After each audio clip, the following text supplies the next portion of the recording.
Today we're going to be talking about grand piano cabinets and vertical piano cabinets and how that shape makes a big difference.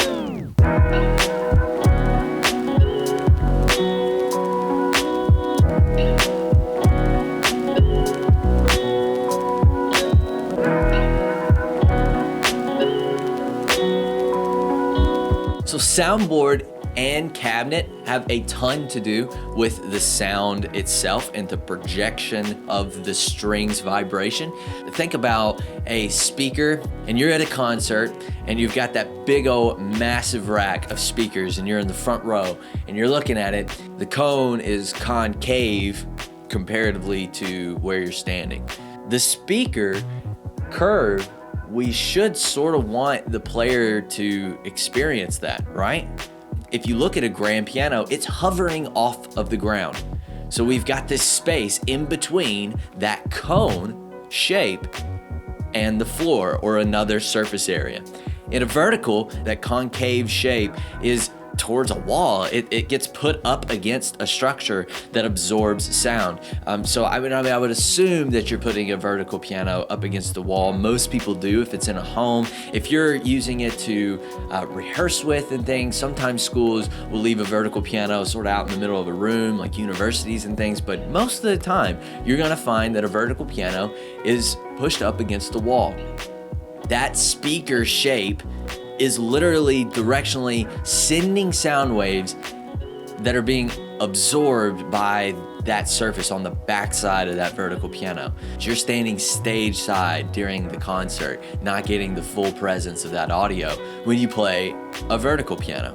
Two, on a vertical piano, let's again just think about cabinet, all right? So look at a grand piano. The top of that piano, it opens up. I can see the strings. I see the strings on a grand piano most of the time. And there's also things like half sticks, which limits the amount of lid space and so limits the volume, that experience. What we're wanting to experience is the sound inside the instrument, where the heart of the instrument is, or what's called the belly of the piano is where the cast iron frame is, where the strings are hooked to that cast iron frame and directly then down into a pin block. And so in between all of that is where the sound is happening. And why would we want to box that up? One is like this. That is essentially what happens on a vertical piano. You are boxing up all of the beautiful things.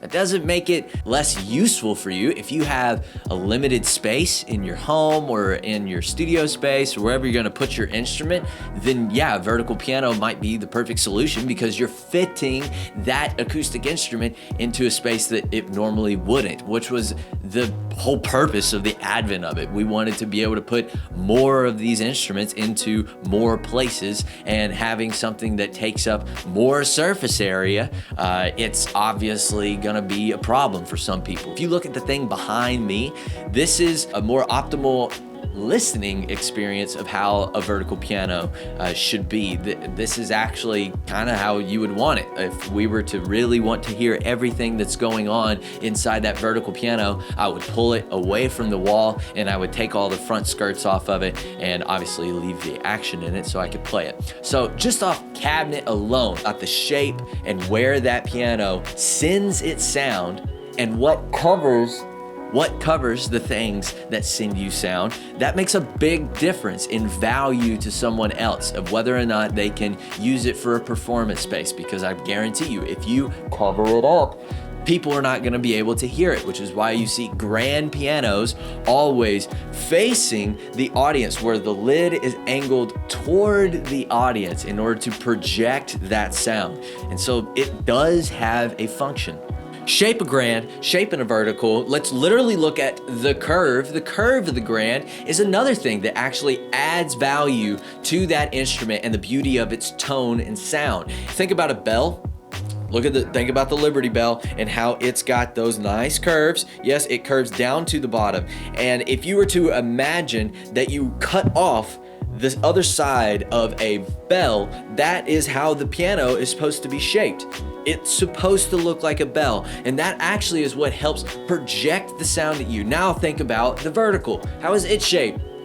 Shaped like a rectangle. A rectangle, and those hard 90 degrees don't actually project sound as well. And so if you think about a domed cathedral and hearing those things and all of the music that happens inside of that church and that space, there's a reason it sounds like echoey and so responsive. It's because of the curves, the shapes, the circles, and your sound waves travel out perfectly cylindrically. It's crazy, right? It's just sort of geometry. Tiny little differences in the piano can make huge differences in how you perceive that piano. Like this video if you enjoyed this content. Comment if you'd like to find out anything else about the piano, and hit the bell because we want you to stay informed of when we put up the next video. It matters to us, you getting the information and the tools that you need to succeed and be a better musician.